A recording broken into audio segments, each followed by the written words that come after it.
इतना अकाल सूखा कि इतने में ही सब जीव जंतु मनुष्य शरीरधारी बहुत मर जाते हैं।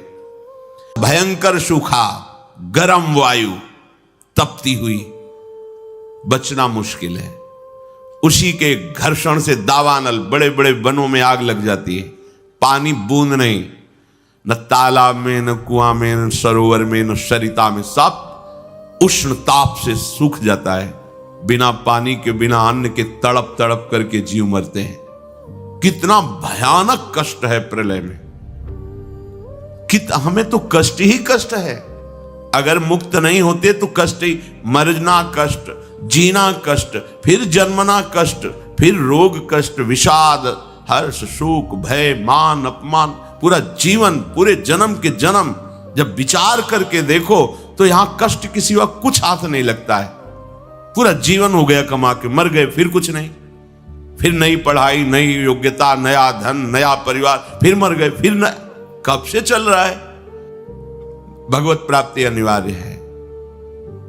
अगर ये सुनकर के तुम्हें भय नहीं लग रहा तो भगवान की माया ने विशेष जकड़ रखा है। कहां हम जाएं? एक ही जगह है, भगवान की शरण। हमारी कितनी दुर्गति है, हम सोच नहीं पा रहे।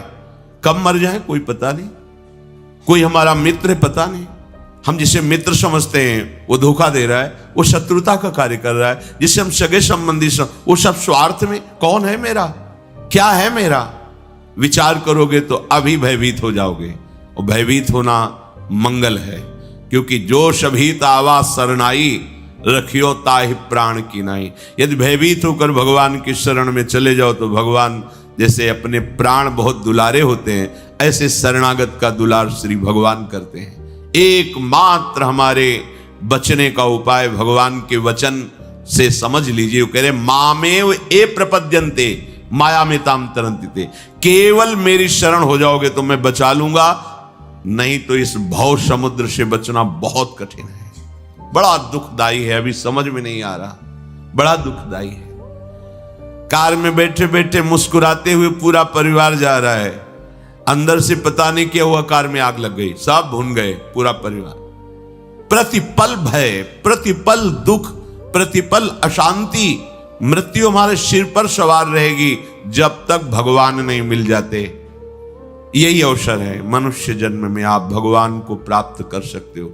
इस छोटी सी आयु में, छोटे समय में, बिना प्रयत्न के भगवान की प्राप्ति आपको हो जाएगी यदि शरणागत हो जाओ, हृदय से शरणागत हो जाओ।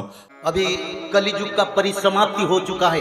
सारा विश्व में मानव सभ्यता के लिए बड़ा आपदा आ रहा है। कहीं जल प्रलय, कहीं भूकंप। तो यह भूकंप बढ़ता जाएगा, क्योंकि प्रभु पहले आप लोगों को सचेतन करते हैं। देश मानवों में भक्ति भाव समर्पण का जागृत हो जाए और मानव लोग ये भी समझ जाएं कि कलियुग अब नहीं रहने वाला है, अब सत्य युग आने वाला है। तो हमको क्या करना है, कैसे हम सत्य युग का मानव बनेंगे? तो सत्य युग का मानव बनने के लिए रोज त्रिकाल संध्या, श्रीमद् भागवत महापुराण पठन, 16 नाम 10 अवतार, दुर्गा माधव स्तुति, माधव नाम भजन, जो मनुष्य लोग इसको करेंगे वही लोग सत्य युग के मानव। और सत्य युग के मानव बनने के लिए हमको ये करना जरूरी है